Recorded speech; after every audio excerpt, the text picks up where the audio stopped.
Pemirsa, sejumlah pariwisata di Pulau Bali mengalami fenomena peningkatan suhu udara. Hal itu dikatakan dosen Fakultas Pariwisata Universitas Udayana, Inyoman Sunarte, dalam lokakarya bertajuk Blue Citizenship, dikutip dari kantor Berita Antara.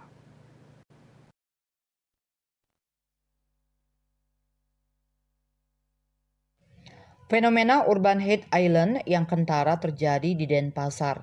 Daerah itu memiliki pertumbuhan pembangunan yang lebih cepat ketimbang daerah lain di Bali. Selain itu, Desa Canggu yang berada di Kabupaten Badung juga mengalami fenomena serupa akibat kemacetan lalu lintas terjadi setiap hari.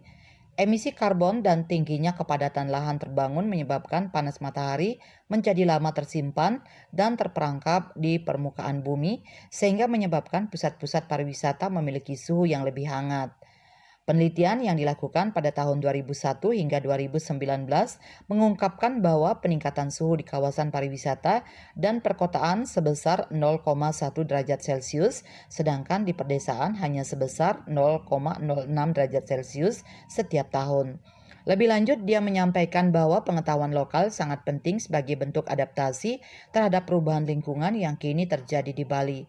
Pengetahuan lokal menawarkan solusi yang holistik dan terintegrasi untuk pelestarian ekosistem laut dan pesisir karena menggabungkan aspek ekologi, sosial, dan budaya dalam satu kesatuan. KMB Bali Pos.